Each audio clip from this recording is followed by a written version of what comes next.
Or at some point you will be faced with death. It's a reality.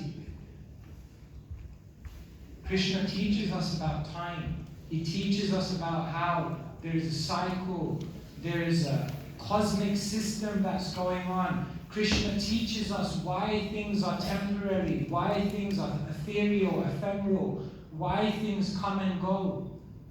Why Krishna, as time, destroys everything. And when we have that knowledge of Kal, time, then when we're faced with death and impermanence, then we're able to digest it. And ultimately, Krishna teaches us about himself. And not just about himself, but our relationship with him. And you know, when you know your relationship with Krishna, when you've established your relationship with Krishna, every other relationship in your life will flow perfectly. But if you don't know Krishna, if you don't know your relationship with Krishna, then you will find that in your relationships of this world, you are continually faced with difficulties.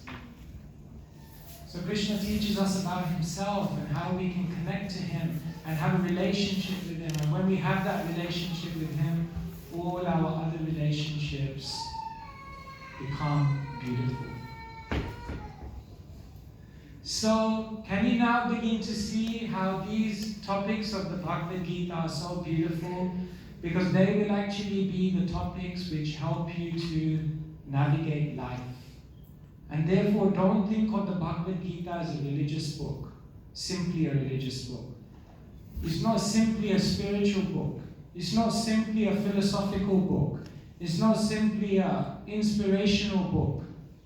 But it's a book which is a life companion. It's a book which you need to have your hand on every single day. We tell people the Bhagavad Gita is not the spare tire that you pull out when you have a puncture, but it's the steering wheel that you need to have your hand on all the time. And if you do that, then you see that life, even when it doesn't go to plan, even when there are ups and downs, even when there are so many challenges, you will be able to gracefully go through life, navigate every single thing that you may encounter, and ultimately find real, true, eternal happiness.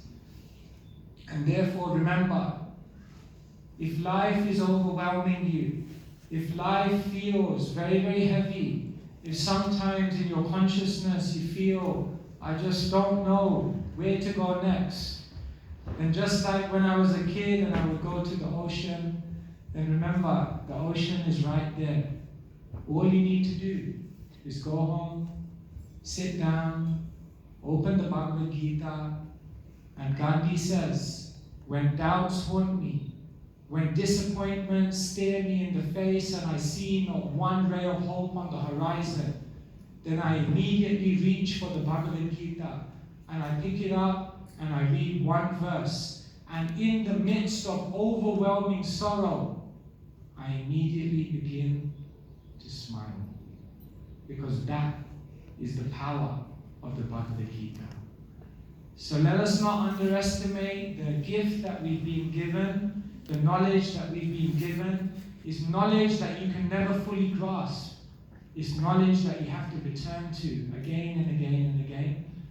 And let the Bhagavad Gita be your handbook for life.